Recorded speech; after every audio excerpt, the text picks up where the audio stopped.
अब्दुल मुत्तलिब को पता चला अबरहा के सिपाहियों ने मेरे ऊँटों को पकड़ लिया है। अब्दुल मुत्तलिब आते और अबरहा से कहते हैं, अबरहा मेरे ऊँट मुझे वापस कर दो। अबरहा को मालूम था अब्दुल मुत्तलिब खाने काबा के मुतवल्ली हैं, खाने काबा की चाबी उनके पास रहती है। अय अब्दुल मुत्तलिब, मैं तो तुम्हें बहुत नेक इंसान, बहुत अच्छा इंसान समझता था, तुम तो बहुत मेरे मेयार से बहुत कमतर निकले। अय अब्दुल मुत्तलिब, तुम्हें मालूम है मैं यमन से चल करके तुम्हारे खाने काबा को गिराने आया हूँ। जिस खाने काबा को तुम अल्लाह का घर मानते हो, जिस खाने काबा को तुम इतना एहतराम करते हो कि तुम उसका तवाफ करते हो और हज और उम्रा करते हो। अब्दुल मुत्तलिब, उस खाने काबा की तुमको कोई चिंता नहीं है और तुम अपने ऊँटों को मेरे पास लेने के लिए आए हो। इसका मतलब ये हुआ कि तुम्हें अपने ऊँटों से ज्यादा प्यार है, तुम्हें खाने काबा से कोई प्यार नहीं है। अब जरा जवाब सुनना अब्दुल मुत्तलिब। अब्दुल मुत्तलिब मुसलमान नहीं थे, उसी अपने खानदान के मजहब पर थे, अपने बाप दादा के मजहब पर थे, बुत परस्ती वाले मजहब पर थे, इस्लाम पर नहीं थे वो। लेकिन उन्होंने जो जवाब दिया वो जवाब बड़ा माकूल जवाब कहा कि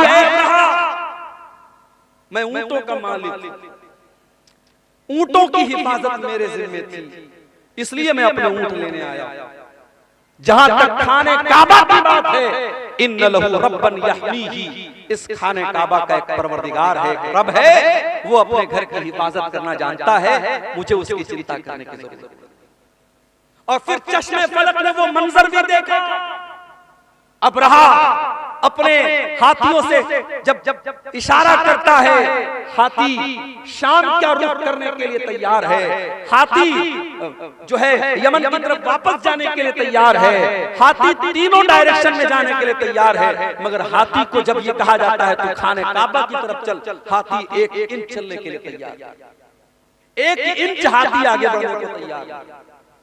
उसके बाद दुनिया की नजरों ने ये देखा, हाथियों पर आए हुए उस लश्कर का खात्मा करने के लिए अल्लाह ताला ने बारूद नहीं बरसाया, अल्लाह ताला ने तोप के गोले नहीं बरसाए, अल्लाह ताला ने फरिश्तों की फौज को नहीं भेजा, बल्कि अल्लाह ने कैसे अपना अज़ाब नाज़िल फरमाया, अलम तरा कैफ़ फ़अल रब्बुका बिअस्हाबिल फील। ऐ नबी, क्या आपने देखा कि अल्लाह ताला ने हाथी वालों के साथ क्या किया? अलम यजअल कैदहुम फी तज़लील। ऐ नबी, वो तो बहुत बड़ी बड़ी चालें और बहुत बड़ी बड़ी प्लानिंग बना करके आए थे, अल्लाह ने उनकी सारी प्लानिंग को नाकाम कर दिया। व अरसल अलैहिम तैरन अबाबील, और अल्लाह ताला ने उनके ऊपर चिड़ियों का झुंड भेज दिया, छोटी छोटी चिड़ियां उनके ऊपर भेज दी। तरमीहिम बिहिजारा, जो अपने चोंच में और अपने पंजों में छोटी छोटी चने के बराबर की कंकरियां उनके ऊपर गिराती चली जाती थी, और वो छोटी छोटी कंकरियां एटम बम बन करके उनके ऊपर बरसती चली जाती थी। जिसके ऊपर वो पत्थर गिरता था, वो कंकरी गिरती थी, वो वहीं पर मर करके खत्म हो जाता था। फजालहु कासिम माकूल, अल्लाह ताला के हुक्म से वो इतने बदबख्ती के साथ उनका खात्मा हुआ। कासिम माकूल, जैसे खाया हुआ चारा हो, जैसे गाय और बकरी को आपने देखा होगा जब वो चारा को खा लेता है और कभी कभी उसके मुंह से वो बचा हुआ चारा निकलता है, उस चारे की तरह उनकी डेड बॉडी पड़ी थी, उनकी सड़ी हुई लाशें पड़ी थी, उनकी टूटी फूटी लाशें पड़ी थी। अल्लाह को अपने घर को बचाना था तो उसने परिंदों को भेजा था, छोटी छोटी चिड़ियों को भेजा। मेरे भाइयों, आज क्यों नहीं आ रहा है परिंदों का लश्कर? आज क्यों नहीं आ रही अल्लाह की मदद? क्या ये सवाल हमारे और आपके दिमाग में नहीं पैदा होता? बिल्कुल पैदा होता है। और जो नज़्म मैंने पढ़ी अभी आपके सामने खुतबे के बाद, उस नज़्म के आखिरी शेर में भी यही शिकवा किया है शोरिश काश्मीरी ने। हक परस्तों की अगर की तूने दिल जोई नहीं, ताना देंगे बुत के मुस्लिम का खुदा कोई नहीं। आय अल्लाह, क्या ये दौर भी देखना था कि ला इलाहा इल्लल्लाह और अल्लाहु अकबर की सदाओं के ऊपर आज शिर्क और कुफ्र की सदाएं भारी पड़ती हुई नजर आ रही हैं। आय अल्लाह, तेरे घर के ऊपर, तेरी मस्जिद के ऊपर, तेरी इबादत खाने के ऊपर है अल्लाह आज शिर्क के अड्डे बनाए जा रहे हैं, है अल्लाह बुत खाने बनाए जा रहे हैं, है अल्लाह क्या ये दिल भी देखना था हक परस्तों की है अल्लाह अगर तूने मदद न की कल दुनिया कहेगी मुसलमानों तुम्हारा खुदा कहाँ चला गया। ये शायर ने बड़ा सच्चा शिकवा किया है मेरे भाइयों, हमें तो शिकवा है अपने परवरदिगार से, मगर हमारे रब का भी हमसे एक शिकवा। और आज यही मेरा मौजू है कि अल्लाह की मदद क्यों नहीं आ रही, कौन सी ऐसी चीजें हैं जिसकी वजह से आज अल्लाह की मदद नहीं आ रही है। दुआओं में तो कोई कमी नहीं हो रही है, यहां से लेकर मक्के तक दुआएं हो रही हैं, इमाम हरम दुआ कर रहे हैं, तहज्जुद में न जाने कितने मुसलमान दुआएं कर रहे हैं, दुआएं तो बहुत हो रही हैं, दुआओं में असर क्यों नहीं है मेरे भाइयों, अल्लाह की मदद क्यों नहीं है। इस सवाल का जवाब कुरान में दे दे। जो आयत करीमा मैंने आपके सामने पढ़ी है सूरह मोहम्मद की आयत है, और अल्लाह ताला इस आयत में अपने नबी के सहाबा से कह रहा है या अय्युहल्लज़ीना आमनू इन तंसुरुल्लाह यंसुरकुम व युसब्बित अक़दामकुम। ऐ ईमान वालों अगर तुम अल्लाह की मदद करोगे। अब यहाँ एक चीज और नोट कर लीजिए, हमारी इतनी औकात नहीं कि हम अल्लाह की मदद कर सकते, ना ना ना। अल्लाह की मदद का मतलब क्या है भाई, अल्लाह क्या हमारी मदद का मोहताज है? नहीं, मदद तो छोड़ दो, अगर कोई नमाजी, कोई ज़कात देने वाला, कोई रोजा रखने वाला, कोई हज करने वाला, कोई उम्रा करने वाला अगर ये समझता है कि उसकी इबादत से अल्लाह को कोई फायदा पहुंच रहा है, अल्लाह का कोई भला हो रहा है, या अल्लाह को कोई फैज़ पहुंचा रहा है, अपने दिमाग से ये कीड़ा निकाल। अल्लाह के नबी फरमाते हैं, अल्लाह ताला कहता है या इबादी ऐ मेरे बंदो लौ अन्ना अव्वलकुम व आखिरकुम व इंसकुम व जिन्नकुम कानू अला अत्का कल्बि रजुलिन वाहिदिन मिनकुम। ऐ मेरे बंदो जितने इंसान हैं और जितने जिन्नात हैं और जितने पहले के लोग हैं और जितने बाद के लोग हैं, सारे के सारे लोग अगर मुत्तकी बन जाए, परहेजगार बन जाए, अल्लाह से डरने वाले बन जाए, दुनिया में सबसे नेक इंसान के जैसे बन जाए, अल्लाह फरमाता है माज़ादा फी मुल्की शैया। ऐ मेरे बंदो तुम सबके सब मुत्तकी और परहेजगार बन जाओ, फिर भी मेरी सल्तनत में कोई इजाफा होने वाला नहीं है। और ऐ मेरे बंदो कान खोल करके सुन लो, जितने आदम की औलाद है और जितने जिन्नात हैं और जितने पहले के लोग हैं और जितने बाद के लोग हैं, सबके सब मेरे नाफरमान हो जाएं, सबके सब अल्लाह की नाफरमानी करने लगे, गुनाह करने लगे, मा नक़सा मिन मुल्की शैया, मेरी हुकूमत में, मेरी सल्तनत में, मेरी बादशाहत में कोई कमी आने वाली नहीं है। अल्लाह को कोई फायदा नहीं, और हमारी इतनी औकात नहीं कि हम अल्लाह की मदद कर सकें।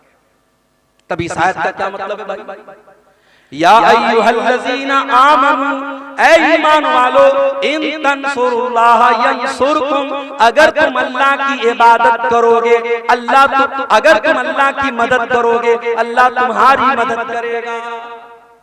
यहाँ अल्लाह की मदद से मुराद क्या है? अल्लाह के दीन की मदद, अल्लाह के दीन की मदद।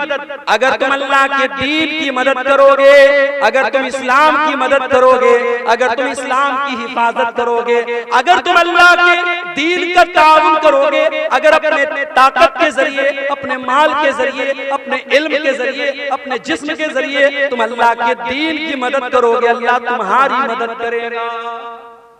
अब जरा मुझे एक सवाल का जवाब दो। ढोलबज्जा इस गांव का नाम है। मेरे भाइयों जरा अपने दिलों पर हाथ रख के बताना, सुबह आंख खुलती है तब से लेकर रात में बिस्तर पे जाने के टाइम तक जरा गौर करना, हर शख्स गौर करे, हम अल्लाह के दीन की कितनी मदद करते हैं। हमारी जात के जरिए अल्लाह के दीन को क्या मिला? अपने लिए तो बहुत कुछ हमने कर लिया, बच्चों के लिए बहुत कुछ कर लिया, बीवी के लिए बहुत कुछ कर लिया, घर वालों के लिए बहुत कुछ कर लिया। हमारे 24 घंटों में हमने अल्लाह के दीन के लिए क्या किया? कितने मिनट हमने खर्च किया, कितना पैसा हमने खर्च किया, कितनी एनर्जी हमने खर्च की। मेरे भाइयों, अल्लाह की मदद ऐसे नहीं आएगी। इन तंसुरुल्लाह यंसुरकुम, जब तुम अल्लाह की मदद करोगे अल्लाह तुम्हारी मदद करेगा। और अल्लाह तुम्हारी मदद ही नहीं करेगा, वो युसब्बित अक़दामकुम, बड़े से बड़ी सुपर पावर तुम्हारे सामने आ जाए, बड़े से बड़े हथियार तुम्हारे सामने आ जाए, तुम्हारे पैर के अंदर कभी लग़ज़श नहीं आएगी, अल्लाह तुम्हारे कदम को जमा करके रख देगा। और यही फर्क है मेरे भाइयों हमारे बीच में और नबी के सहाबा के बीच में। नबी के सहाबा अल्लाह के दीन की मदद के लिए हर वक्त तैयार है। जरा जंग ओहद का मंजर देखो मेरे भाइयों। जंग ओहद में चंद मुसलमानों की गलती से जीती हुई जंग हार गए मुसलमान और सारा पासा पलट गया। अल्लाह के प्यारे नबी जख्मी हो गए। असल में बार बार ये जो है ना माइक, इसकी वजह से दबाव की वजह से झुक जाता है। इसका क्या इलाज है? तो इसको बार बार पकड़ रहे हैं। जंग का पासा पलट गया और जीती हुई जंग मुसलमान हार गए। बड़े गौर से सुनना मेरे भाई, जंग मुसलमान हार गए, अल्लाह के नबी जख्मी हुए, आपका चेहरा लहूलुहान हो गया और 70 सहाबे किराम भी शहीद हो गए। ये सब कुछ कब हुआ? जंग ओहद के अंदर, ग़ज़वा ओहद के अंदर नबी मौजूद हैं और इस दुनिया के सबसे बेहतरीन लोग यानी मुसलमान सहाबे किराम मौजूद हैं। उसके बावजूद सहाबे किराम के रहते हुए और नबी के रहते हुए ये जंग मुसलमान हार गए। आज हमें और आपको क्या लगता है? अरे भाई ऐसा कैसे हो सकता है? जब हम अल्लाह के मानने वाले, अल्लाह के दीन पर चलने वाले, ऐसा कैसे पॉसिबल है? हमारी मस्जिदों के साथ कोई गलत कैसे कर सकता है? हमारी मस्जिदों पर कोई अन्याय कैसे हो सकता है? ये तो अल्लाह की इबादत का घर है। हमें ऐसा लगता है कि नहीं लगता? ये सवाल पैदा होता है। अब जरा सोचो मेरे भाई, हम तो बड़े गिरे पड़े मुसलमान हैं, हम लोग तो बड़े गुनहगार मुसलमान हैं, सर से पैर तक गुनाहों में लथपथ हैं। सोचो जब सहाबा के दौर में ये हालत हुई है, एक गलती, सिर्फ एक गलती की है सहाबा ने, चंद सहाबा ने, जिनको अल्लाह के नबी ने तैनात किया था पहाड़ी के ऊपर, यहाँ से हटना नहीं, 50 लोगों को तैनात किया था। और जब जंग मुसलमान जीत गए और माले गनीमत को हासिल करने लगे तो उन 50 में से 40 सहाबा वहां से हट गए और सिर्फ 10 लोग बचे। और खालिद बिन वलीद रज़ी अल्लाह ताला अन्हु जो भी मुसलमान नहीं हुए थे, उन्होंने पीछे से हमला करके जीती हुई जंग का पासा पलट दिया और मुसलमान जंग हार गए। एक गलती की वजह से मुसलमान ये जंग हार गए। उसके बाद जब मुसलमान मदीना आए, पता चला कि मुशरिकीन मक्का बहुत बड़ा लश्कर लेकर के दोबारा हमला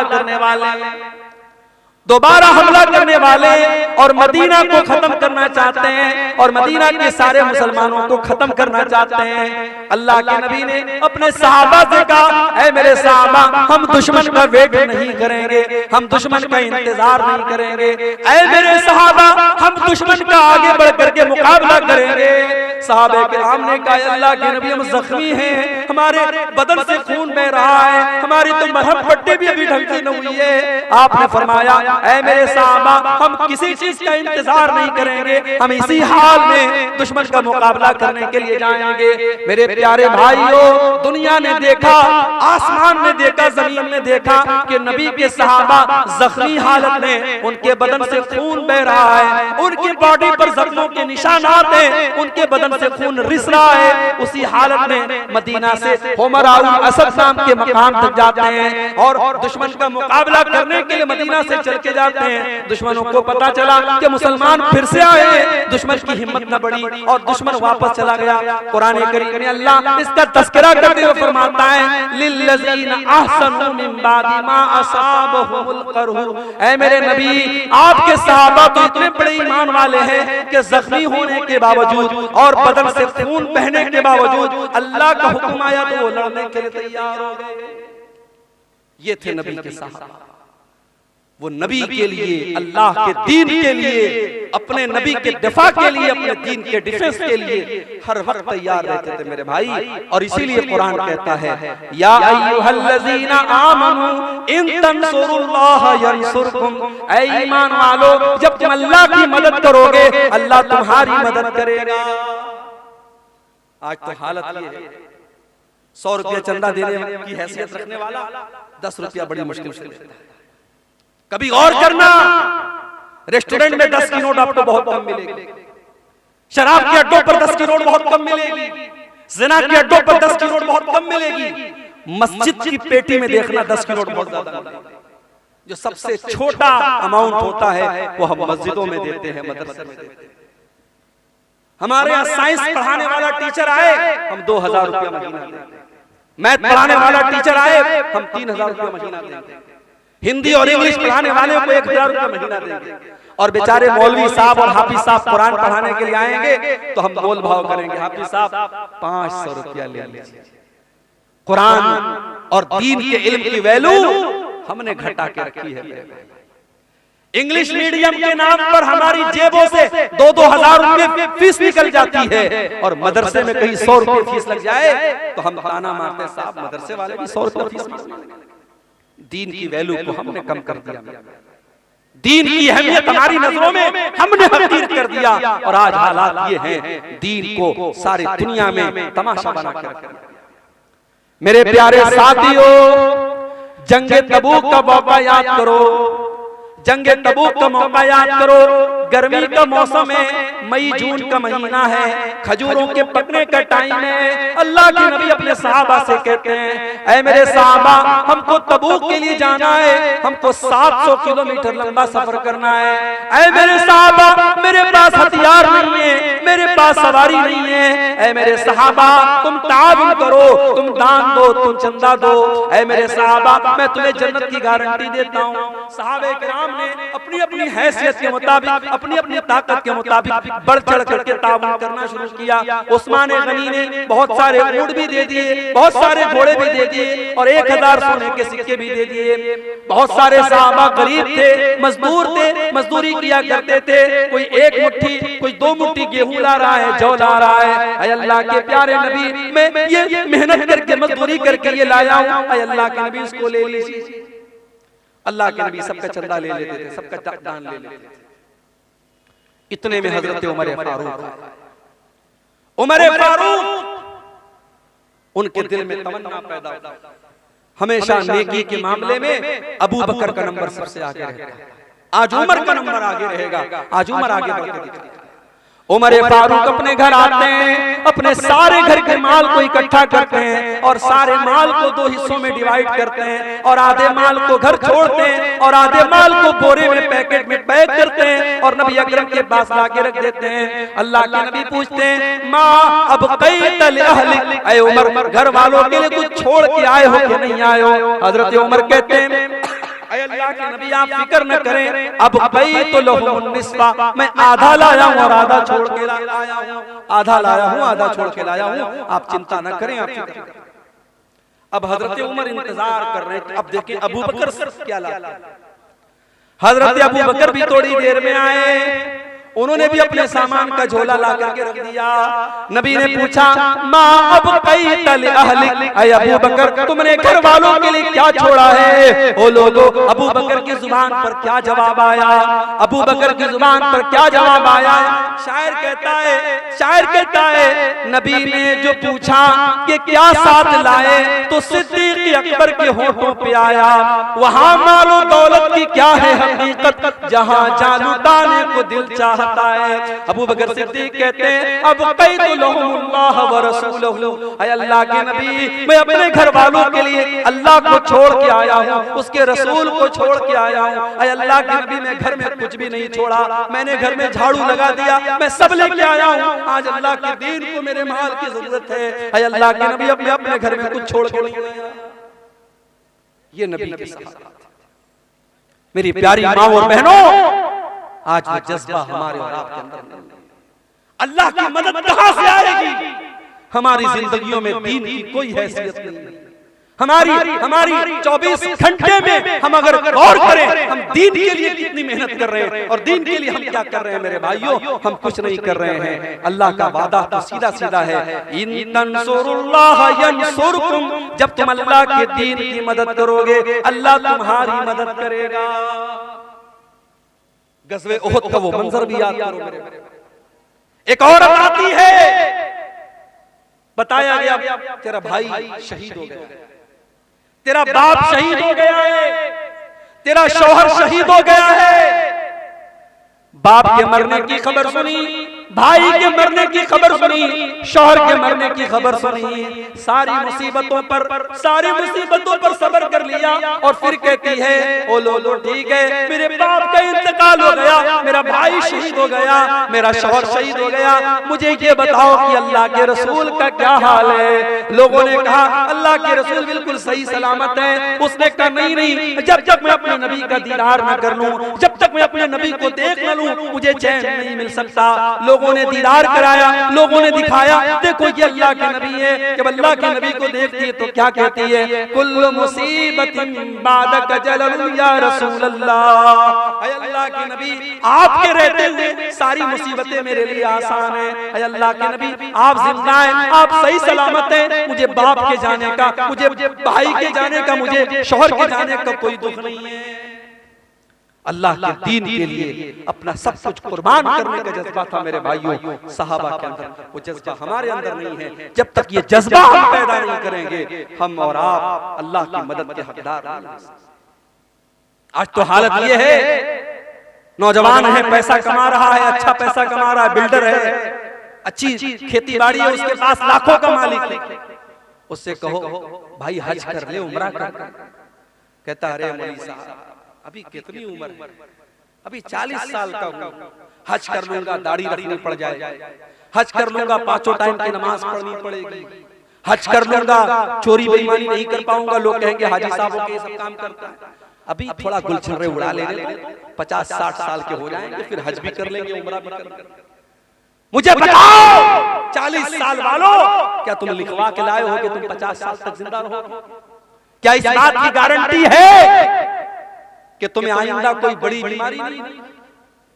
इतनी छोटी सी उम्र में मैंने अपनी आंखों से देखा है मेरे भाइयों, अपनी आंखों से देखा है कितने नौजवानों को अपनी आंखों से देखा है।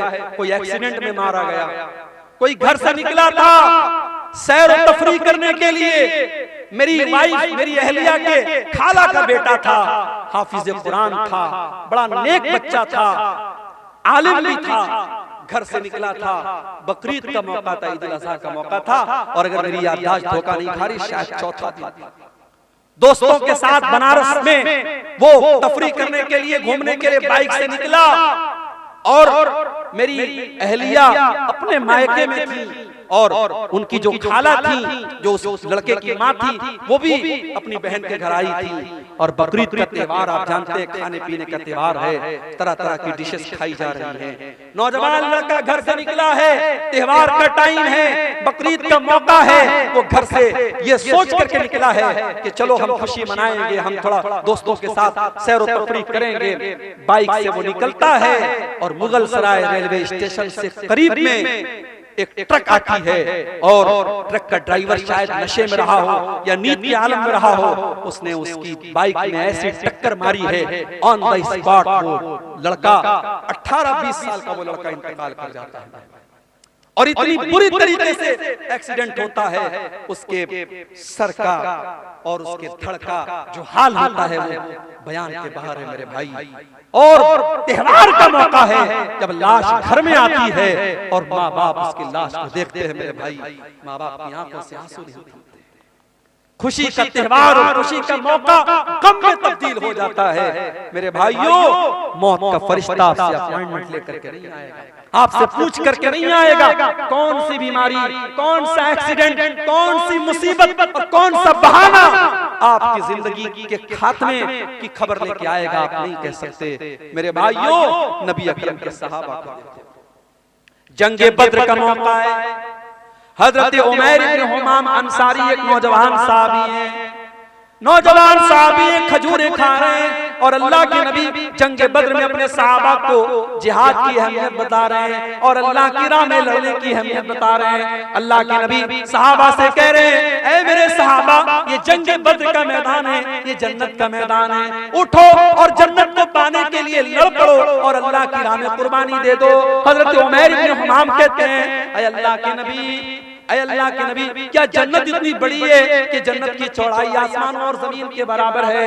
अल्लाह के नबी फरमाते कि हाँ हाँ ऐ उमर, जन्नत की चौड़ाई तो इतनी है। वो कहते हैं बखिन बखिन, क्या बात है, क्या बात है? अल्लाह के नबी फरमाते हैं ऐ उमर, तुम ऐसा क्यों कह रहे हो? कहते हैं अल्लाह के नबी, इन्नी लअरजू, मैं उम्मीद करता हूँ कि मैं भी जन्नत में चला जाऊं। आपने फरमाया हाँ ऐ उमर, अगर तुम अल्लाह की राह में लड़ते लड़ते शहीद हो जाओगे तो तुम भी उसी जन्नत के हकदार बनोगे। उमर इब्न हुमाम खजूरें हाथ में लिए हुए हैं, उन खजूरों को जमीन पर फेंक देते हैं। कोई कहता है मेरे भाई इन खजूरों को खा ले, फिर तू मैदान जंग में जाना। कहते हैं नहीं नहीं, इन खजूरों के खाने में अगर टाइम वेस्ट करूंगा तो ये लेट हो जाएगा, देर हो जाएगी, मेरे पास इतना टाइम नहीं है, मेरे पास इतनी फुर्सत नहीं है। और हजरत उमर इब्न हुमाम उसी हालत में मैदान जंग में कूद पड़ते हैं और अल्लाह की राह में शहीद हो जाते हैं।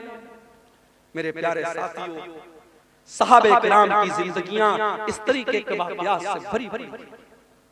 हजरत हंज़ला को देखो, नई नई शादी हुई है और शादी की पहली रात अपनी बीवी के साथ है। हर नौजवान की जिंदगी में शादी की रात बड़ी उमंगों की रात होती है। हजरत हंज़ला अपनी बीवी के साथ हैं, शादी की पहली रात है और सुबह होती है और अल्लाह के नबी की तरफ से जिहाद का ऐलान होता है, जंग के मैदान में जाने का ऐलान होता है। हजरत हंज़ला अपनी बीवी से कहते हैं ऐ मेरी बीवी, मुझे जंग के मैदान में जाना पड़ेगा। अल्लाह के नबी की तरफ से मुनादी हो चुकी, ऐलान हो चुका है। उस जमाने की औरतें भी कैसी औरतें थी, आज के दौर की औरतें दीन के नाम पर कोई गैरत नहीं उनकी। शौहर अगर दीन के नाम पर अपनी बीवी से किसी कुर्बानी का मुतालबा करे तो बीवी दीन के नाम पर कोई कुर्बानी देने को तैयार है। दुनिया के नाम पर हर कुर्बानी तैयार है। अभी मैं भागलपुर से पूर्णिया आ रहा था, 4-5 नौजवान आपके इसी पूर्णिया के, कोई 22 का है, कोई कहीं का है, कोई कहीं का है, देखा सब मुंबई से आ रहे हैं। मुंबई से कहने लगे मौलवी साहब हम लोग मुंबई में रहते हैं, वहां काम करते हैं और महीनों के सालों के बाद हम अपने वतन को लौट रहे हैं, ढेर सारा सामान लेके। बीवी को ये गवारा है कि शौहर मुझसे 6 महीना 7 महीना दूर रहे, मुंबई में रहे, सऊदी में रहे, दुबई में रहे, बीवी को ये सारी आजमाइश और ये सारी कुर्बानी गवारा है। क्यों? क्योंकि शौहर कमा के अल्लाह के दीन के लिए अगर वही शौहर दाढ़ी रख ले तो बीवी कहती है अरे पहले इतने हैंडसम लगते थे, तुम दाढ़ी क्यों रख ली, तुमने बेकार। शौहर दीन के लिए अगर अल्लाह की राह में कुछ सदका खैरात कर दे और बीवी का कोई जेवर देने की बात कर दे तो बीवी को तैश आ जाता है। यह आज के दौर की औरतें हैं। मेरे प्यारे साथियों, हजरत हंज़ला शादी की पहली रात अपनी बीवी से कहते हैं मुझे अल्लाह की राह में जाना है, नबी की तरफ से जिहाद का ऐलान हुआ है। हजरत हंज़ला की बीवी न चूं करती है न चरा करती, कहती बेशक आप जा सकते। हालांकि उसे पता है हो सकता है मेरा शौहर जिंदा ना आए, हो सकता है मेरे शौहर की लाश आए, हो सकता है मेरे शौहर की शहादत हो जाए, मौत हो जाए, लेकिन वो खुले दिल से इजाजत देती है। जिहादे मोहब्बत की आवाज गूंजी, कहा हंज़ला ने ये दुल्हन से अपनी इजाजत अगर दो तो जामे शहादत लबों से लगाने को दिल चाहता है। हजरत हंज़ला उसी हालत में जंग के मैदान में जाते हैं। उनके पास गुस्ल करने का भी टाइम न था, उनके पास पानी के जरिए तहारत हासिल करने का भी टाइम न था। उसी जनाबत की हालत में वो जंग के मैदान में जाते हैं और मेरे भाइयों अल्लाह की राह में शहीद हो जाते हैं। और जंग के बाद जब शहीदों की लाशों को रखा जाने लगता है, अल्लाह के नबी अपने सहाबा से कहते हैं ओ मेरे सहाबा इन्नी लअरा हंज़ला, ओ मेरे सहाबा मैं हंज़ला को देख रहा हूँ तग़सिलुल मलाइका कि हंज़ला को फरिश्ते गुस्ल दे रहे हैं। हंज़ला जनाबत की हालत में मैदान जंग में आए थे, नापाकी की हालत में मैदान जंग में आए थे, फरिश्ते उनको गुस्ल दे रहे हैं। मेरे प्यारे साथियों, आज अल्लाह के दीन के लिए कुर्बानी देने का जज्बा हमारे अंदर से निकल गया है। अपने बाजुओं को थोड़ा मजबूत करो मेरे भाइयों, अपनी हिम्मत को थोड़ा जुटा लो और अल्लाह के दीन के लिए मेहनत करने का और कुर्बानी देने का जज्बा अपने अंदर पैदा करो। अल्लाह का वादा है या अय्युहल्लज़ीना आमनू इन तंसुरुल्लाह यंसुरकुम, ऐ ईमान वालो जब तक तुम अल्लाह की मदद करते रहोगे अल्लाह तुम्हारी मदद करता रहेगा। व युसब्बित अक़दामकुम, और अल्लाह तुम्हारे कदम को मजबूत कर देगा। अल्लाह की मदद क्यों नहीं आ रही? इसलिए नहीं आ रही क्योंकि हम लड़ रहे हैं आपस में। मौलाना जरजीर साहब गिरफ्तार हुए, बनारस के बरेलवियों ने, हमारे बरेलवी भाइयों ने, कितने भाइयों ने मिठाइयां तकसीम की कि चलो अहले हदीस का मौलाना गिरफ्तार हो गया, चलो हमारे मसलक के खिलाफ तकरीर करने वाला और दूसरे मसलक का मौलवी गिरफ्तार हो गया। लोगों ने खुशियां मनाई थी। और आज जब मौलाना सलमान अजहरी गिरफ्तार हुए तो उनको महसूस हुआ कि जब आग लगेगी तो घर तो हमारा भी जलेगा। आज आग लगी है, आज उनके मसलक के आलिम को गिरफ्तार किया गया। और अल्लाह का शुक्र है किसी अहले हदीस ने ये इस पर खुशी का इजहार नहीं किया, बल्कि बहुत सारे अहले हदीस उलमा ने, और मैं खुद उनमें शामिल हूँ, मैंने भी इसकी मुखालफत की और मैंने सपोर्ट किया कि मौलाना मुफ्ती सलमान अजहरी को गिरफ्तार करना गलत है। उस तरीके की बयानबाजी तो बहुत सारे लोग दिया करते हैं, एक मामूली से बयान पर अरेस्ट करना और गिरफ्तार करना ये इंसाफ का तकाजा नहीं है।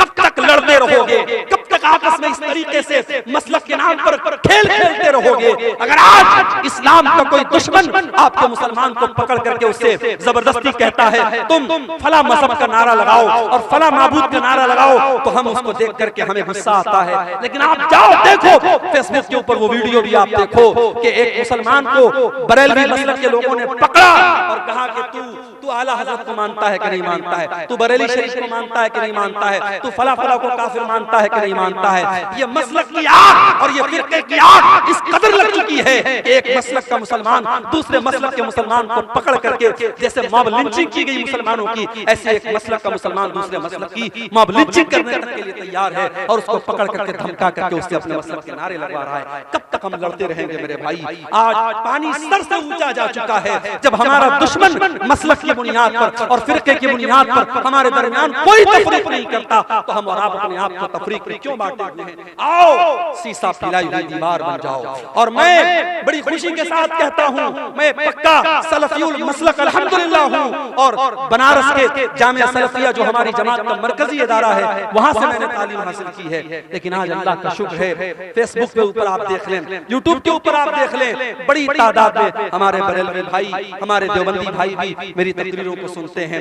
और यही मेराज का, शबे मेराज का मौका था, जिसको आमतौर से लोग शबे मेराज मानते हैं। हालांकि हमारा ये अकीदा नहीं है, हम ये तो मानते हैं कि अल्लाह के नबी को मेराज हुई, मगर मेराज कौन सी रात हुई, कौन से महीने में हुई, ये कंफर्मेशन हमें हदीसों की रोशनी में नहीं मिलता। लेकिन आमतौर से लोग 27 रजब को शबे मेराज मानते हैं कि उसी रात में मेराज हुई। बनारस से 100 किलोमीटर दूर, बनारस से 100 किलोमीटर दूर एक जगह पड़ती है मछली शहर, वहां पर बरेलवी भाई हर साल प्रोग्राम कराते हैं मेराजुल नबी के नाम पर। आप YouTube पर जाके देख ले, वहां मुझे तकरीर का मौका दिया गया। बरेलवियों का मजमा है, उनके नारे लग रहे हैं, उनके उलमा बैठे हैं वहां पर। अल्हम्दुलिल्लाह मैंने तकरीर की और कुरान और हदीस की रोशनी में की, और जो सही बात है, जो किताब और सुन्नत की बात है, वो मैंने बयान की। मेरे भाइयों, हम चाहते हैं कि ऐसा माहौल बने, एक दूसरे का एहतराम हम करना सीखें, एक दूसरे के उलमा का एहतराम करना हम सीखें। हमारे जो इख्तिलाफात हैं हम एक दायरे में रह करके उसको हल कर सकते हैं। लेकिन आज मसलक खेलने का टाइम नहीं है मेरे भाई। हमारी तारीख ये बताती है, अंदलुस जैसा मुल्क मुसलमानों से खाली हो गया, वहाँ की मस्जिदों को अस्तबल बना दिया गया, वहाँ की मस्जिदों में दास के अड्डे और शराब के अड्डे बन गए। क्यों? जाओ इतिहास उठा के देखो, तारीख उठा के देखो, अंदलुस के मुसलमान आपस में लड़ पड़े, छोटी छोटी रियासतें कायम हो गई, अंदलुस के अलग अलग इलाके में छोटी छोटी हुकूमतें कायम हो गई। और जब दुश्मन ने हमला किया, दुश्मन का साथ अपने मुसलमान भाई के खिलाफ दिया उन लोगों ने, नतीजा ये निकला अंदलुस के अंदर से मुसलमान खत्म हो गए। और आज आप अंदलुस में देखिए, तलाश करना पड़ेगा, दूर दूर तक आपको कोई मस्जिद नहीं मिलेगी, कोई मुसलमान नहीं मिलेगा। मेरे भाइयों, अगर हम इस तारीख से अपने आप को बचाना चाहते हैं, हमें अपने अंदर इत्तेहाद पैदा करना पड़ेगा, यूनिटी पैदा करना पड़ेगा, इत्तेहाद पैदा करना पड़ेगा। और जब हम इत्तेहाद की बात करते हैं तो माफ कीजिए, हर चीज में इत्तेहाद की बात आती है। आगे मुल्क में हुक्मरानी किसकी होगी, मुल्क के इक़्तिदार पर कौन बैठेगा, हम डिसाइड तो नहीं कर सकते कौन बैठेगा, मगर हम ये तो बता सकते हैं कि हम मुसलमान इस मुल्क में हम मुत्तहिद होकर के हम वोटिंग करते हैं। आने वाले इलेक्शन के मौके पर भी आप अपने वोट के जरिए ऐसी ताकतों को आप अपना वोट दीजिए जिनके बारे में आपको ये लगता है कि हाँ ये मुल्क में अमन चैन और सुकून को बढ़ावा देगी, और ऐसी ताकतों को नाकाम कीजिए जो मुल्क के माहौल में नफरत का जहर घोलना चाहती हैं। मेरे भाइयों, हमें और आपको अपने अंदर इत्तेहाद पैदा करना पड़ेगा। कुरान क्या कहता है, वातसिमू बिहब्लिल्लाहि जमीआ, ऐ ईमान वालों तुम अल्लाह की रस्सी को मिलकर के थाम लो, वला तफर्रकू, और आपस में तुम फिरकों में न बंटो, वज़कुरू नेमतल्लाहि अलैकुम, और ऐ ईमान वालों तुम अल्लाह की नेमत को याद करो, इज़ कुंतुम आदान, जब तुम एक दूसरे के दुश्मन थे, फअल्लफ़ बैन क़ुलूबिकुम, अल्लाह ने अपने नबी को भेज करके तुम्हें भाई भाई बना दिया।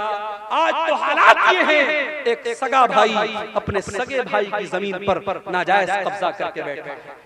एक सगा भाई, दोनों एक माँ के बच्चे हैं, एक पेट में पैदा, एक पेट से पैदा हुए हैं, एक बाप का खून दोनों की रगों में दौड़ रहा है, लेकिन सगा भाई अपने सगे भाई की जमीन पर नाजायज कब्जा करके बैठा है। सगा भाई अपने भाई के खिलाफ अदालत में केस लड़ रहा है, और उसको मालूम है जमीन मेरी नहीं है, जायदाद मेरी नहीं है, मेरे भाई की है, मगर पैसे और जमीन और जायदाद की ऐसी लालच है, अपने भाई के खिलाफ केस लड़ रहा है। कान खोल करके सुन लो, मेरे नबी की अदालत का फैसला, दुनिया की अदालत का फैसला बाद में देखना, सुप्रीम कोर्ट और हाई कोर्ट का फैसला बाद में देखना, पहले देखो हमारे नबी की अदालत का क्या फैसला है।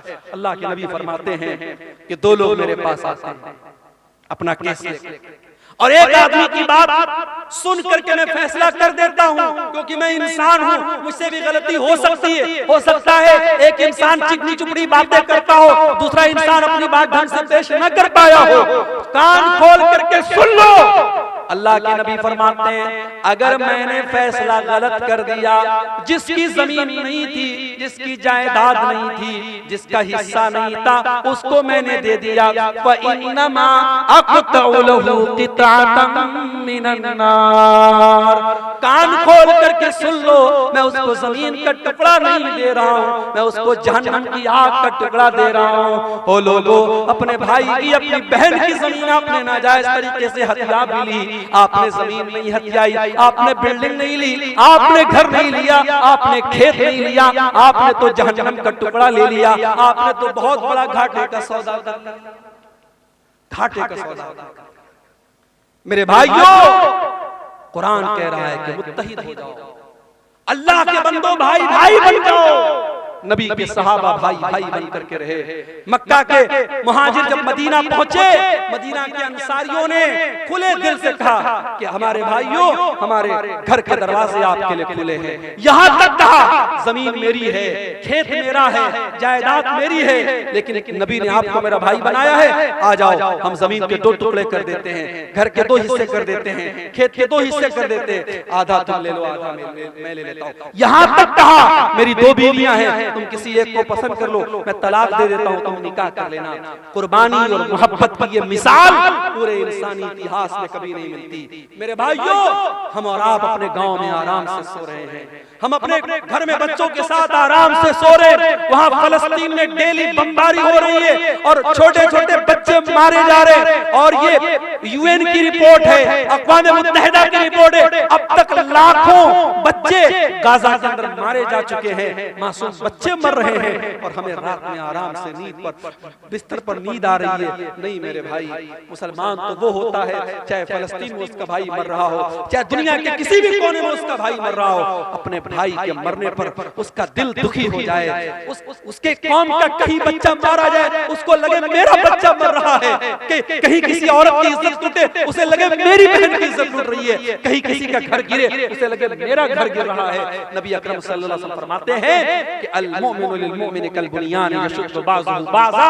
मुसलमान तो मुसलमान के लिए एक इमारत की तरह होना चाहिए, एक बिल्डिंग की तरह होना चाहिए। जैसे एक बिल्डिंग जब तैयार होती है, उसमें पिलर्स भी खड़े किए जाते हैं, उसमें बाकायदा स्लैब भी डाला जाता है, उसमें सीमेंट का अपना रोल होता है, उसमें छड़ का अपना रोल होता है, उसमें सरिया का अपना रोल होता है। जैसे एक बिल्डिंग तैयार होती है और बिल्डिंग का हर मटेरियल दूसरे मटेरियल को ताकत देता है, मुसलमान मुसलमान को ताकत देने वाला बने, मुसलमान मुसलमान का सपोर्टर बने, मुसलमान मुसलमान का हमदर्द बने। और एक और हदीस में अल्लाह के नबी फरमाते हैं, अल मसलुल मुमिनीना फी तवाद्दिहिम व तआतुफिहिम व तराहुमिहिम कमसलिल जसदिल वाहिद। आपने फरमाया मुसलमानों इतनी मोहब्बत एक दूसरे से करो, इतनी हमदर्दी एक दूसरे से करो जैसे इंसान का शरीर होता है। मानव शरीर में, इंसान के जिस्म में कहीं एक कांटा भी चुभता है, पूरा बदन बेचैन हो जाता है। मुसलमानों तुम्हारे दरमियान इतनी मोहब्बत होनी चाहिए। आओ इत्तेहाद अपने अंदर पैदा करो बिरादरीवाद के नाम पे। मुझे मालूम है बिहार में बहुत सारी जगहों पर बिरादरी के नाम पर बड़ी कट्टरता है। इसी दरभंगा के इलाके में एक गांव में लोगों ने बताया भी और न्यूज में भी आया कि एक गांव में अंसारियों का रास्ता अलग है, शेख का रास्ता अलग है। आपके इलाके में सुरजापुरी और शेरशाहबादी के दरमियान बड़े इख्तिलाफात की खलीज है। मेरे भाई ये वक्त बिरादरियों के नाम पे लड़ने का नहीं है, ये वक्त फिरकों के नाम पे लड़ने का नहीं है, ये वक्त मसलक के नाम पे लड़ने का नहीं है। हालात ये है आज मुसलमान जिस गांव में अक्सरियत में होते हैं वहां से भी मुसलमान के सरपंच खड़े जीत नहीं पाते। क्यों? क्योंकि सरपंच का चुनाव होता है, प्रधान का चुनाव होता है, मुसलमान उस गांव में मेजॉरिटी में है, लेकिन मुसलमान के 4 कैंडिडेट खड़े होते हैं, गैर मुस्लिम का 1 कैंडिडेट खड़ा होता है और मुसलमानों के वोट 4 जगह तकसीम हो जाते हैं। गांव में मेजॉरिटी मुसलमानों की है, लेकिन प्रधान जो होता है, सरपंच जो होता है, वो गैर मुस्लिम बन जाता है। मेरे भाइयों इत्तेहाद में ताकत है, यूनिटी में ताकत है। आज मुल्क के हालात इस बात का तकाजा करते हैं कि अपने अंदर इत्तेहाद पैदा करें। मेरे भाइयों आज अल्लाह की मदद अगर चाहिए तो हमें और आप मुत्तहिद होना पड़ेगा। इसी तरीके से अगर अल्लाह की मदद चाहते हो तो तौहीद की हिफाजत करो और शिर्क से बचो। अल्लाह मुशरिक की मदद कभी नहीं करेगा। अल्लाह का वादा है हम तुम्हारी मदद करेंगे। शर्त क्या है? वादल्लाहुल्लज़ीना आमनु मिनकुम व अमिलुस्सालिहाति लयस्तखलिफन्नहुम फिल अर्ज़ि कमस्तखलफल्लज़ीना मिन क़ब्लिहिम। ऐ ईमान वालो अल्लाह का वादा है, अल्लाह जरूर तुम्हारी मदद करेगा, तुम्हें जमीन के अंदर इक़्तिदार भी अता करेगा, तुम्हारे खौफ को अमन और शांति से तब्दील कर देगा। शर्त क्या है? याबुदूननी ला युशरिकून बी शैया। शर्त ये है तुम मेरी इबादत करना और मेरी इबादत में किसी को शरीक न करना, शिर्क मत करना। आज हालत क्या है? हालत ये है कि अयोध्या से 300 मुसलमान लखनऊ से अयोध्या का सफर करते हैं। ये मैं मीडिया की रिपोर्ट आपको बता रहा हूं। 300 मुसलमान लखनऊ से अयोध्या का सफर करते हैं श्री रामचंद्र जी की जो नई मूर्ति और नया उनका जो वहां पे मंदिर बना है उसकी जियारत और दर्शन करने के लिए। माफ करना, एक मुसलमान होने के नाते हम श्री रामचंद्र जी का एहतराम करते हैं, उनका सम्मान करते हैं, मगर हम उनकी इबादत को जायज नहीं समझते। क्यों? हमारा अकीदा है ला इलाहा इल्लल्लाह, अल्लाह के सिवा कोई इबादत के लायक नहीं है। जो किसी का बेटा हो, जो किसी का बाप हो, जो किसी का भाई हो, जो किसी का शौहर हो, वो रब नहीं हो सकता, वो माबूद नहीं हो सकता। हमारा क्राइटेरिया बड़ा क्लियर है, कुल हुवल्लाहु अहद अल्लाहुस समद लम यलिद वलम यूलद वलम यकुल लहू कुफुवन अहद। अल्लाह एक है, अल्लाह बेनियाज है, अल्लाह का कोई बेटा नहीं, अल्लाह किसी का बेटा नहीं और अल्लाह को किसी के मदद की जरूरत नहीं है, उसके बराबर कोई नहीं है। मेरे भाइयों हम श्री रामचंद्र जी की और जो भी इस भारत देश में हमारे महापुरुष आए और नेक लोग आए, हम उनका सम्मान करते हैं, उनकी इज्जत करते हैं, उनका एहतराम करते हैं, मगर हम उनकी इबादत को जायज नहीं मानते। आज मुसलमान के अकीदे का ये हाल है। 300 मुसलमान जाते हैं और उनकी ज़ियारत के लिए और उनके आगे सर झुकाने के लिए, और साहब मीडिया में उनका बड़ा महिमा मंडन होता है कि साहब ये है देश के सच्चे मुसलमान, ये देशभक्त मुसलमान है। माफ करना, देश का संविधान हमसे ये नहीं कहता है कि मुसलमान तब अच्छा हिंदुस्तानी बनेगा जब वो दूसरे मजहब की तारीफ करेगा, बल्कि हमारे देश की तो यही खासियत है, या हिंदू हिंदू रहकर, मुसलमान मुसलमान रहकर, सिख सिख रहकर, ईसाई ईसाई रहकर, यहूदी यहूदी रहकर, बौद्ध बौद्ध रहकर, हर मजहब वाला अपने मजहब पर रहकर हिंदुस्तानी है। और हिंदुस्तान का संविधान और आईन उसे अपने मजहब पर अमल करने की आजादी देता है। मेरे भाइयों हमारी हिंदुस्तानियत पर शक करने का किसी को कोई अधिकार नहीं है। इस मुल्क की आजादी में हमारे उलमा का खून शामिल है, हमारे उलमा का खून शामिल है। और आपके इसी बिहार की सरजमीन पर उलमाए सादिकपुर, पटना का एक इलाका और एक मोहल्ला था सादिकपुर, अंग्रेजों ने बुलडोजर चलवा दिए, पूरे मोहल्लों को खत्म करवा दिया। और जवाहरलाल नेहरू ने कभी कहा था कि मुल्क ने की आजादी में तमाम लोगों की कुर्बानी एक तरफ है और उलमाए सादिकपुर की कुर्बानी एक तरफ है। मेरे प्यारे साथियों, हमारे उलमा के खून बहे हैं, हमारे उलमा ने फांसी के फंदे पर झूले हैं और काला पानी की सजाएं उन्होंने झेली हैं, तब जाकर ये मुल्क आजाद हुआ है। इस मुल्क को हम न कभी छोड़े हैं और न छोड़ेंगे इंशाअल्लाह। ये बात याद रखो मेरे भाइयों, इस मुल्क का कोई फैसला हमारी आवाज के बगैर अधूरा है, मगर हमें अपने हालात पर भी गौर करना पड़ेगा। हमें अपने हालात पर भी गौर करना पड़ेगा कि आज हमारा अकीदा जो हमारे दीन की सबसे मजबूत बुनियाद है, आज अकीदे का क्या हाल है। आज हम न्यूज में जब देखते हैं फला जगह मुसलमान लड़की इस्लाम छोड़ करके फला मजहब में दाखिल हो गई, तो हमारे सर तो शर्म से झुक जाते हैं। हमें शर्म आती है कि प्यार और मोहब्बत में इतनी ताकत है क्या? फेसबुक और इंस्टाग्राम पर किसी ने आई लव यू बोल दिया, मोहब्बत का इकरार कर दिया, तो हमारी मुसलमान बहन उसके प्यार में इतनी बिछ गई कि इस्लाम को उसने छोड़ दिया। क्या हमारी तरबियत में इतनी कमी थी? नहीं मेरे भाई, कहीं न कहीं तो पानी मर रहा है, कहीं न कहीं तो कमी हो रही है, वरना हमारे इतिहास, हमारी तारीख में तो उन औरतों का तस्करा हमने पढ़ा है। सुमैया बिन्त खय्यात नाम की उस औरत को देखो, उसके शौहर के सामने और उसके जवान बेटे के सामने जब अबू जहल ने कहा था कि ऐ सुमैया तुम मोहम्मद का दीन छोड़ दे, तो इस्लाम छोड़ दे वरना हम तुझे खत्म कर देंगे। सुमैया ने कहा मैं इस्लाम को नहीं छोड़ सकता। अबू जहल ने कहा सुमैया हम तेरे बदन के कपड़े उतार करके तुझे नंगा कर डालेंगे, ऐ सुमैया हम तुझे बेआबरू कर डालेंगे, बरहना कर डालेंगे, हम तुझे नंगा कर डालेंगे। सुमैया ने अपने जवान बेटे के सामने नंगा हो जाने की अज़ियत को गवारा कर लिया, मगर इस्लाम को नहीं छोड़ा। नतीजा ये निकला, बड़ी बेरहमी से और बड़े हैवानी तरीके से अबू जहल ने हज़रत सुमैया को शहीद कर डाला। इस्लाम की राह में पहली शहादत पाने वाली खातून हजरत सुमैया है। मेरी प्यारी माओ बहनों, आपकी तारीख तो ऐसी औरतों से भरी पड़ी है, मगर आज हालात ये हैं, मुसलमान लड़की स्कूल में जा रही है, कॉलेज में जा रही है, स्कूल में पढ़ा रही है, आंगनबाड़ी में काम कर रही है, गैर मुस्लिमों के साथ टच में है, और वहां किसी गैर मुस्लिम ने प्यार का इजहार किया, प्यार का इकरार किया, और ये उसके जाल में फंस गई, और जाल में ही नहीं फंसी बल्कि अपने इस्लाम को, अपने दीन को छोड़ने के लिए तैयार हो गई। मेरे भाइयों, ये हालात बड़े अफसोसनाक हैं, और अगर हमने अपने बच्चों और बच्चियों की सही तरबियत नहीं की, उनको इस्लाम के बारे में नहीं बताया, याद रखो आने वाले 20 सालों में इर्तिदाद की बड़ी लहर आने वाली है, बड़ा सैलाब आने वाला है, क्योंकि बड़ी गहरी चालें चली जा चुकी हैं, बड़ी मजबूत प्लानिंग बनाई जा चुकी है। हालांकि हमारा ईमान अपने रब पर है, वल्लाहु खैरुल माकिरीन, प्लानिंग करने वाले अपनी प्लानिंग करते रहेंगे और अल्लाह की अपनी प्लानिंग चलती रहेगी। और अकबर इलाहाबादी ने कहा था, इस्लाम की फितरत में, कुदरत में लचक दी है, उतना ही ये उभरेगा जितना के दबाओगे।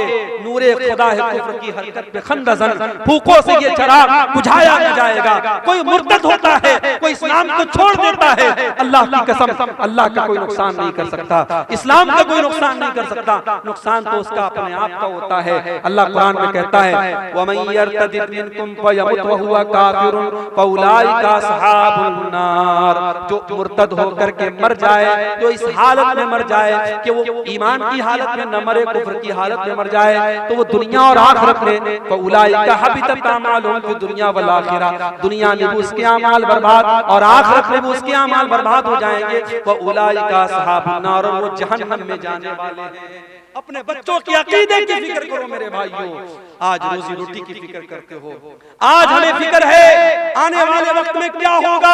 अरे क्या होगा, ज्यादा से ज्यादा ये होगा मार दिए जाएंगे, खत्म हो जाएंगे, हमें ये कबूल है, मगर अपना ईमान और दीन को छोड़ना ये कबूल नहीं है मेरे भाई।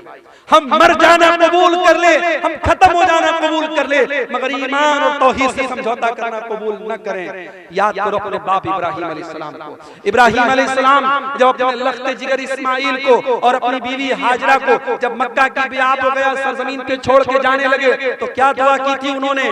कहा था वह जुनूबनी व बनी या नाबुदल अस्नाम, परवरदिगार मेरे बीवी बच्चों को ऐ अल्लाह तू शिर्क से बचाना, बुत परस्ती से बचाना, ऐ अल्लाह मेरी औलाद को तू शिर्क से बचाना। जब इब्राहीम अलैहिस्सलाम जैसे पैगंबर को अपने बच्चों की फिक्र है, अपनी औलाद के अकीदे की फिक्र है, हमारी औलाद की क्या औकात है मेरे भाई। हमें औलाद को अपने बच्चों की अकीदे की फिक्र होनी चाहिए। बचपन से अपने बच्चों को इस्लाम का अकीदा सिखाओ, तौहीद का अकीदा सिखाओ। और इसीलिए मैं कहता हूं, अगर आपका बच्चा स्कूल में पढ़ता है, कॉन्वेंट में पढ़ता है, मुझे कोई प्रॉब्लम नहीं है, मगर अपने मोहल्ले की और गांव की मस्जिदों में इतना बेहतरीन मकतब कायम कर दो और अपने गांव के मदरसे को इतना मजबूत कर दो कि आपका बच्चा स्कूल से पढ़ने के बाद और किसी कॉन्वेंट से पढ़ने के बाद अगर 1 घंटा भी उस मदरसे के मौलवी साहब से पढ़ ले तो उसका दीन मजबूत हो जाए। इतना मजबूत अपने मदरसे और मकतब को कर दो। मेरे भाइयों, आज तौहीद और ईमान की कमजोरी का दौर है और इसी दौर की तरफ इशारा करते हुए अल्लाह के नबी ने फरमाया था, बादिरु बिल अमाल फितनन, ऐ लोगों नेकी करने में जल्दी करो, इससे पहले कि फितनों का दौर आ जाए। और इतने फितने आ जाएंगे, युस्बिहुर रजुलु मुमिनन व युस्बिहुर रजुलु मुमिनन व युमसी काफिरा, सुबह को एक इंसान मोमिन होगा और शाम को काफिर हो जाएगा, और शाम को मोमिन होगा और सुबह को काफिर हो जाएगा। ईमान की वैलिडिटी 12 घंटे की भी नहीं होगी, ईमान इतना कमजोर हो जाएगा। अल्लाह के नबी ने फरमाया, दुनिया, ईमान का सौदा किया जाएगा और चंद टकों के एवज ईमान बिक जाएगा। मेरे भाइयों, आज ईमान बिक रहा है और हालात इस कगार पर पहुंच चुके हैं। हमें अपने तौहीद और ईमान की हिफाजत करनी है। अल्लाह की मदद क्यों नहीं आ रही? 2 और पॉइंट बयान करके बात खत्म करूंगा। अल्लाह की मदद इसलिए भी नहीं आ रही, माफ करना अगर बुरा लगे तो, अल्लाह की मदद इसलिए भी नहीं आ रही क्योंकि हम हरामखोर हो गए। इसी बिहार की सरजमीन से मेरे पास फोन आया, सीमांचल से फोन आया, शेख साहब अगर हमारे इलाके में तकरीर करना तो जरा इस पर भी बोलना। ब्याजखोरी बढ़ रही है मुसलमानों में, ब्याज की रकम खाने का शौक बढ़ रहा है। किसी जमाने में लोग ब्याज मजबूरी में दे देते थे मगर लेते नहीं थे, मगर आज कितने मुसलमान हैं जो पैसे वाले हैं, तुझे 1 लाख रुपया चाहिए, चल दे देता हूं, लेकिन मुझे रिटर्न में 1,05,000, 1,10,000 ब्याज खुल्ला खा रहा है मुसलमान। उस मुसलमान से कहो, तू अपनी माँ के साथ ज़िना करेगा क्या? दोनों कान पकड़ लेगा। कैसी बात? माँ के साथ ज़िना करने की बात कोई सोच भी नहीं सकता। अरे अपनी माँ के साथ ज़िना करने से बड़ा गुनाह है सूद खाना, क्योंकि माँ के साथ ज़िना करने वाले के बारे में अल्लाह ने ये नहीं कहा कि जो अपनी माँ के साथ ज़िना करता है वो अल्लाह से जंग करता है, रसूल से जंग करता है। मगर ब्याजखोर के बारे में अल्लाह कुरान में कहता है, फ़इल्लम तफ़अलू फ़अज़नू बिहर्बिन मिनल्लाहि व रसूलिही, ऐ ब्याज खाने वाले, अगर तूने ब्याज खाना नहीं छोड़ा तो आजा अल्लाह से जंग कर ले, रसूल से। है किसी में ताकत? है किसी की औकात? है किसी की हैसियत कि वो अल्लाह से जंग करे, वो रसूल से जंग करे? मेरे भाइयों, ब्याजखोरी बढ़ रही है। और दूसरी चीज मेरे नौजवानों, जुए की लत बढ़ रही है। आजकल नई नई कंपनियां आ रही है क्रिप्टो के नाम से, फला कंपनी में पैसा लगा दो, फला कंपनी में पैसा लगा दो। मुझे लोगों ने बताया हाफिज साहब भी लगा रहे हैं, इमाम साहब भी लगा रहे हैं, मौलवी साहब भी लगा रहे हैं, और कहते हैं मौलवी साहब भी जायज है। कैसे जायज है भाई? कहते बिजनेस हो रहा है। क्या बिजनेस हो रहा है भाई? ये तो नहीं पता, लेकिन बिजनेस हो रहा है। कोई बिजनेस नहीं हो रहा है। ये जितनी कंपनियां आई हैं, मेटा फला फला फला और क्रिप्टो फला और फला फला, ये सब फ्रॉड है, धोखा है। लिख लो मेरी बात, आज 2024 में कह रहा हूं, 2025 तक कई कंपनियां भाग चुकी, सब फ्रॉड, सब इसकी टोपी उसके सर, उसकी टोपी उसके सर। शुरू में जो लोग जुड़ेंगे उनकी कमाई होगी, बाद में जो लोग जुड़ेंगे उनकी कमाई लेके भाग जाएंगे। कोई बिजनेस नहीं हो रहा। और एक बात सुन लो, अगर किसी बिजनेस में पैसा लगाते भी हो तो इतना सिंपल नहीं है। लोग अक्सर ये सवाल करते हैं, शेख साहब शेयर मार्केट में पैसा लगाना कैसा है? लगा सकते हो मगर कुछ शर्त है। अब मिसाल के तौर पर टाटा है, टाटा बहुत बड़ी कंपनी है, टाटा जो है गाड़ी भी बना रही है, टाटा फोन भी बना रही है, टाटा की अपनी टेलीकॉम कंपनी भी है, टाटा की अपनी जो है आईटी कंपनी भी, टाटा बहुत बड़ी कंपनी है। अब टाटा के किस कंपनी में आप शेयर लगा? आपका पैसा किस कंपनी में लगा है और वो कंपनी क्या काम करती है, ये देख लो। आप शेयर मार्केट में पैसा लगा सकते अगर वो जायज काम कर। आप किसी भी कंपनी में पैसा लगा दिए, वो कह रहा है भाई 1 लाख रुपया आप हमारी कंपनी में लगा दो, हम हर महीना आपको 10,000 रुपया देंगे। लोग को लगता है बड़ा आसान तरीका। अभी कुछ दिनों पहले हैदराबाद और मुंबई में एक बहुत बड़ी कंपनी, मैं नाम नहीं लूंगा, आप लोग सुने होंगे, जानते होंगे, उसमें मुसलमान नाम देखकर और उलमा का नाम देखकर लोगों ने पैसा लगाया, करोड़ों लोगों का पैसा डूब गया। कितने बंबई के हमारे जानने वाले उलमा का पैसा डूब गया। कितने लोगों ने अपने फ्लैट बेच दिए, घर बार बेच दिया कि जब बैठे बिठाए 50,000 रुपया मिल रहा है तो घर मकान को रखने की जरूरत, सब बेच दिया और करोड़ों रुपया उनका डूब गया। मेरे प्यारे साथियों, इस तरीके के धोखेबाजों से होशियार। आप अपने पैसे को हलाल जगह लगाओ, जायज जगह लगाओ, अल्लाह का नाम लेके लगाओ। बिजनेस है, कभी प्रॉफिट होगा कभी लॉस होगा, लेकिन अगर आपकी नीयत सही होगी अल्लाह जरूर बरकत देगा। और सहाबा में हमें करोड़पति सहाबा मिलते हैं। याद रखो, पूरी अमानतदारी के साथ और पूरी बसीरत के साथ कह रहा हूं, पैसा कमाओ। हमें उलमा की भी जरूरत है, हमें पैसे वालों की भी जरूरत है। ये पैसे वाले न हो मदरसे नहीं चल सकते। हमें करोड़पतियों की भी जरूरत है। हमारी मस्जिदें, हमारे मदरसे, हमारे दिन के काम कैसे चलेंगे? करोड़पति बनो, हलाल तरीके से बनो मेरे भाई, हराम तरीके से पैसा मत कमाओ। जुए के जरिए, सट्टे के जरिए रातों रात अमीर बनने के सपने बंद कर दो। मेहनत करो, मजदूरी करो, बिजनेस में पैसा लगाओ, बिजनेस के जरिए पैसा कमाओ। नीयत सही होगी और आपके मुकद्दर में लिखा होगा, यकीनन आप आगे बढ़ेंगे। मेरे प्यारे साथियों, अल्लाह के नबी ने फरमाया कि जिस बदन के अंदर हराम की कमाई जाती है, फन्नारु औला बिही, वो बदन जहन्नम की आग। और यही नहीं, अल्लाह के नबी सल्लल्लाहु अलैहि वसल्लम यहाँ तक फरमाते हैं, अगर कोई हराम कमाई खाता है और बहुत लंबा सफर करके उसके बाल मैले हो जाते हैं, उसके कपड़े मैले हो जाते हैं, और अल्लाह की बारगाह में हाथ फैला के दुआ करता है, या रब्बी कह के दुआ करता है, लेकिन वमतअबहु हराम वमशरबहु हराम वमलबसहु हराम वगुज़िया बिल हराम, उसका खाना हराम कमाई का, उसका पानी हराम कमाई का, उसका कपड़ा हराम कमाई का, उसकी परवरिश हराम कमाई की, तो अल्लाह के नबी फरमाते हैं फअन्ना युस्तजाबु लिज़ालिक, उसकी दुआ कहां से कबूल होगी?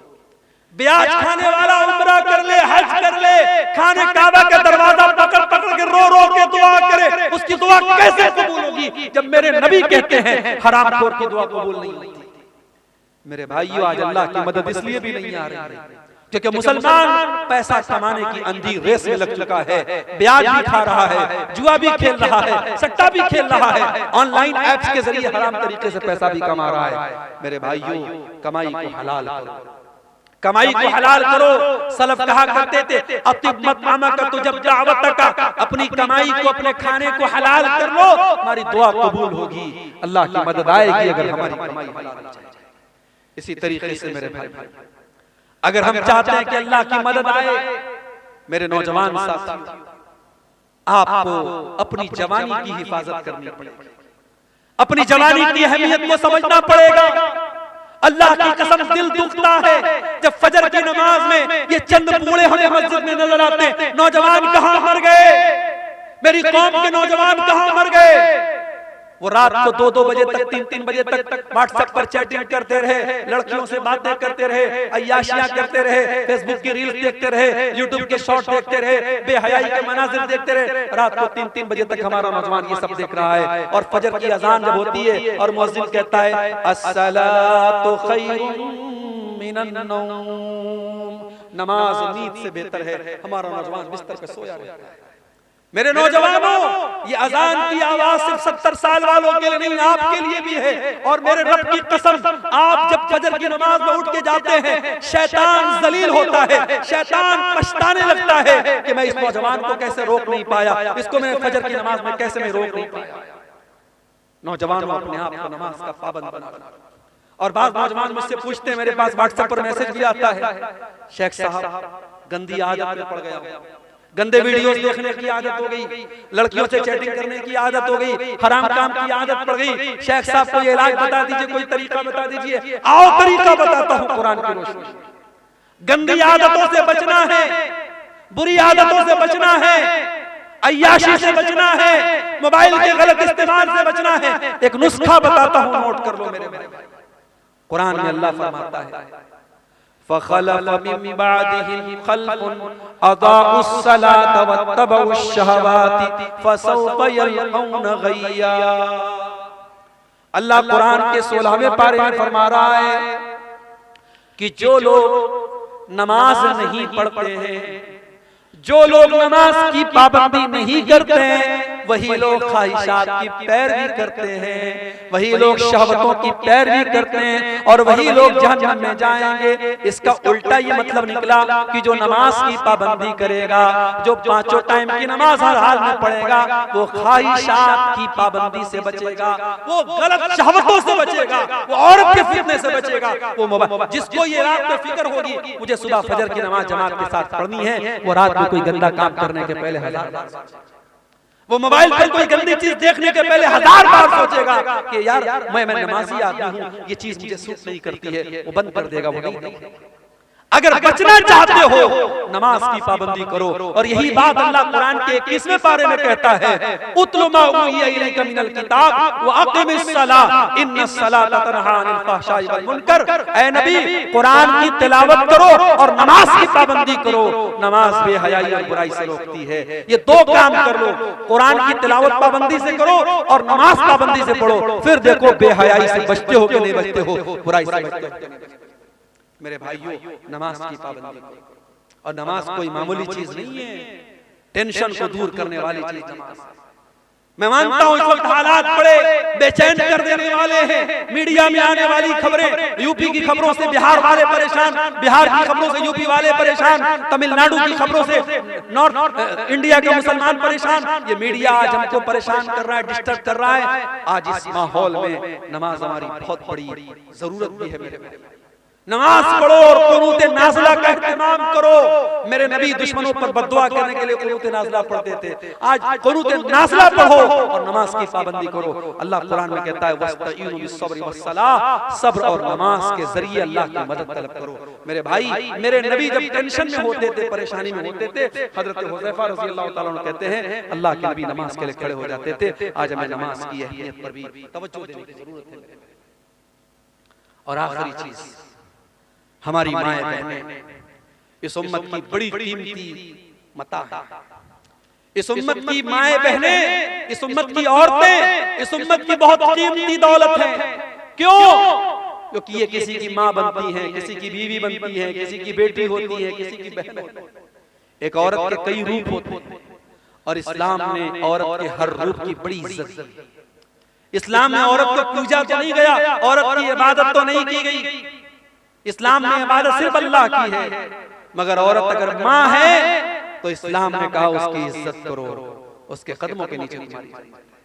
औरत अगर बीवी है, कुरान कहता है वमिन आयातिही अन खलक़ लकुम मिन अनफुसिकुम अज़वाजन लितस्कुनु इलैहा। बीवी तुम्हें सुकून पहुंचाती है, तुम्हारे घर को शांति देती है, तुम्हारे बच्चों को पालती है, तुम्हारे दिल को सुकून पहुंचाती है।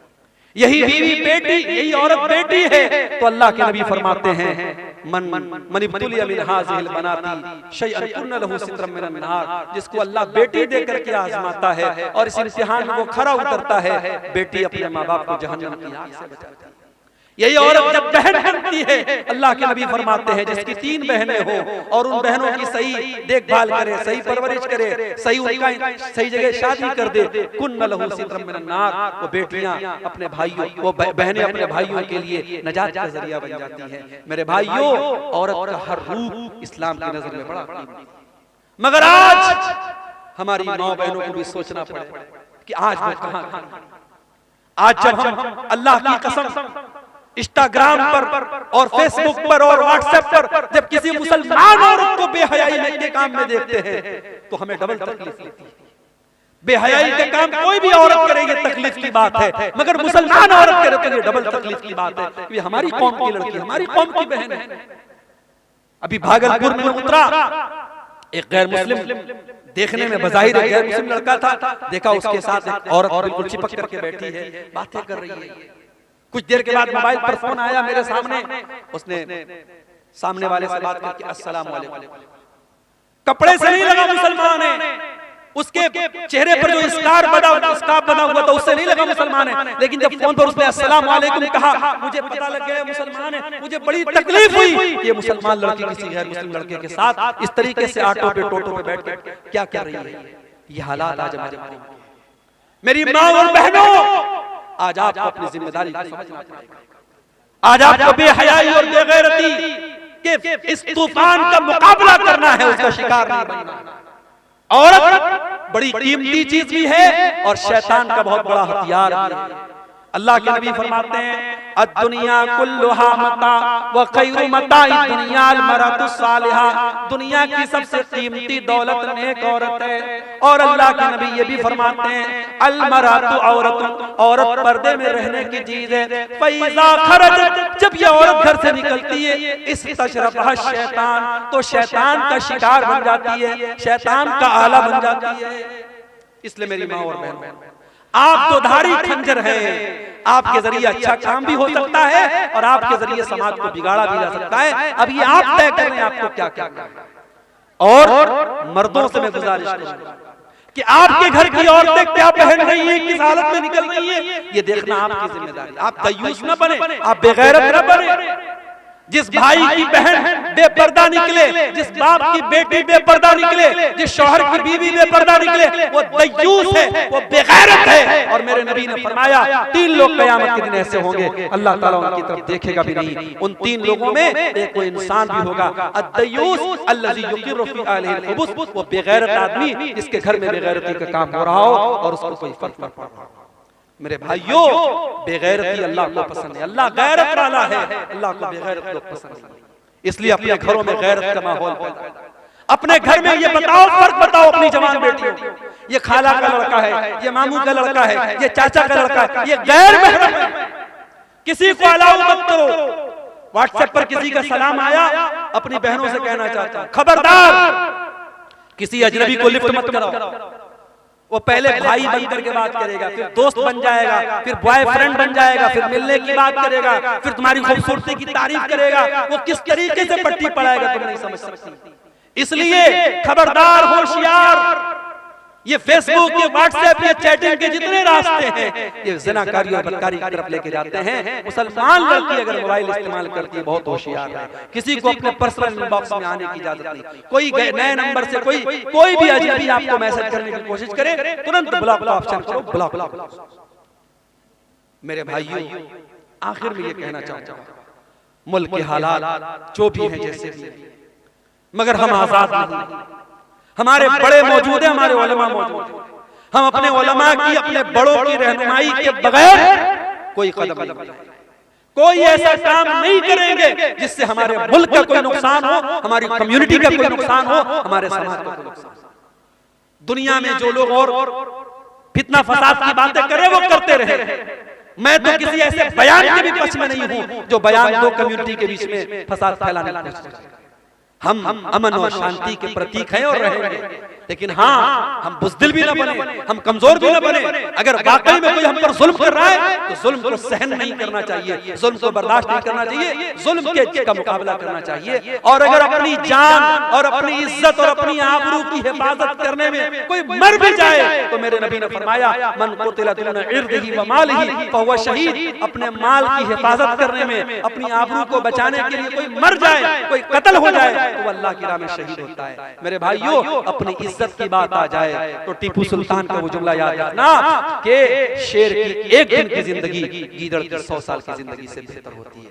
आखिर में ये यूट्यूबर हजरात से मैं कहना चाहूंगा कि चूंकि मुल्क का माहौल बहुत सेंसिटिव है, मुल्क का माहौल बहुत सेंसिटिव है, और मैं यूट्यूबर से भी कहना चाहूंगा, इसलिए कि 50 सैकड़ों यूट्यूबर यहाँ मौजूद हैं, कौन किस चैनल का वाला है मैं नहीं जानता। मेरी बहुत सारी तकरीरों पर यूट्यूबर्स ने गंदे थंबनेल लगाए हैं, उल्टे सीधे थंबनेल लगाए हैं, ऐसे थंबनेल लगाए हैं जो कानून की नजर में गलत है। जो तकरीर में मैंने जो बात नहीं कही है वो थंबनेल लगा के आप लोग लगाते हैं। आज की तकरीर में ऐसा कुछ नजर नहीं आना चाहिए। मैंने आपको वजाहत कर दी है, आज की तकरीर में ऐसा कुछ अगर नजर आया तो मैं आपके खिलाफ एक्शन लूंगा। अभी हमारे भाई ने एक बात कही कि शराब के ऊपर भी थोड़ा सा बोल दीजिए। आप जानते हैं बिहार में हुकूमत की तरफ से शराब बनता है, गुजरात में बहुत पहले से शराब, मगर ये अजीब मसला है।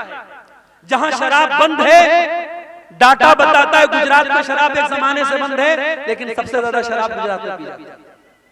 बिहार में शराब बंद है, मगर शराबियों ने बताया, शराबियों से पूछो तो बताएंगे कि शराब पहले से ज्यादा अवेलेबल हो जाती है शराब पीने वाले। तो देखो, कानून के डंडे से शराब नहीं रुक रही, कानून के डंडे से शराब नहीं रुक रही। किससे रुकेगी? ईमान की ताकत से। कुरान की आयत उतरी किस माहौल में? जिस माहौल में शराब पानी की तरह लोग पीते थे, हर दस्तरखान पे शराब रहती थी। और इसीलिए शराब इकट्ठे हराम नहीं हुई, शराब 3 स्टेप में हराम। पहले अल्लाह ने सूरह बकरा की आयत नाज़िल की, यसअलूनका अनिल खम्र वल मैसिर कुल फीहिमा इस्मुन कबीरुन व मनाफिउ लिन्नास व इस्मुहुमा अकबरु मिन नफ़इहिमा। ऐ नबी, लोग आपसे शराब के बारे में पूछते हैं, जुआ के बारे में पूछते हैं। ऐ नबी, आप बता दीजिए कि शराब और जुआ में कुछ फायदा है, लेकिन ज्यादा नुकसान, उसका नुकसान ज्यादा है, फायदा कम। अब ये शराब में क्या फायदा था? शराब पीने वाले कहा करते थे उसको पी करके हमारे में ताकत आ जाती है। जुआ खेलने वाले कहते थे जुआ खेल करके हम रातों रात अमीर बन जाते हैं। तो अल्लाह ने कहा चलो फायदा है, लेकिन नुकसान ज्यादा है। शराब पी के तुम बहुत गलत काम करते हो, जुआ खेल के बहुत गलत काम करते हो। ये पहली आयत। दूसरी आयत सूरह निसा के अंदर अल्लाह ने फरमाया ला तक़रबुस सलात व अंतुम सुकारा। देखो, शराब पी करके नमाज के करीब मत जाओ। फिर तीसरी आयत उतरी सूरह माइदा, इन्नमल खम्रु वल मैसिर वल अंसाब वल अज़लामु रिजसुन मिन अमलिश शैतान। शराब, जुआ और पासे के तीर और गैरुल्लाह के आस्ताने, ये सब गंदे काम हैं शैतान के। जब ये आयत उतरी, सहाबे किराम शराब पी रहे थे। जैसे ही कुरान की आयत उतरी और नबी ने आके बताया कि ऐसी आयत उतरी है, सहाबा ने अपने घर से शराब के सारे बर्तन निकाल निकाल के तोड़ के फेंक दिए। शराब पूरे मदीना की गलियों में पानी की तरह। आज हमारे मुल्क में गुटखा बिक रहा है, सिगरेट बिक रही है, बीड़ी बिक रही है। बीड़ी के पैकेट पे लिखा हुआ है, सिगरेट के पैकेट पर लिखा है tobacco is dangerous to health. तंबाकू का इस्तेमाल सेहत के लिए बहुत खतरनाक है। टोबैको कॉजेस कैंसर, तंबाकू से कैंसर होता है। हुकूमत छपवा भी रही है, उस पर फेफड़े की खतरनाक तस्वीर भी बनी है, कैंसर की तस्वीर भी बनी है। और वही हुकूमत लाइसेंस दे रही है और बीड़ी भी बिक रही है, गुटखा भी बिक रहा है, सिगरेट भी बिक रही है। मेरे भाइयों, दुनिया के कानून और दुनिया के एडवर्टाइजमेंट के जरिए जो काम नहीं हुआ मोहम्मद रसूलुल्लाह के दौर में, जब एडवर्टाइजमेंट नहीं था, जब टीवी और रेडियो का दौर नहीं था, सिर्फ एक कुरान की आयत पर पूरे मदीना में शराब की नदियां बह गई। हम उसी नबी का कलमा पढ़ने वाले हैं। हमें कोई शराब का नुकसान न भी बताए, हमारे लिए तो इतना काफी है कि मेरे नबी ने शराब को हराम करार दिया है। और मेरे नबी ने कहा है शराब इतनी गंदी चीज है, तो शराब पिएगा कयामत के दिन जहन्नमियों का पीप और मवाद उसे पिलाया जाएगा। शराब इतनी गंदी चीज है, मेरे नबी ने लानत की शराब पीने वाले पर, पिलाने वाले पर। शराब के लिए जो रस निचोड़ा जाता है और शराब को जो लेके जाता है, शराब को जो बेचता है, जो खरीदता है, सब पर अल्लाह के नबी ने लानत की। मेरे प्यारे साथियों, शराब उम्मुल खबाइस।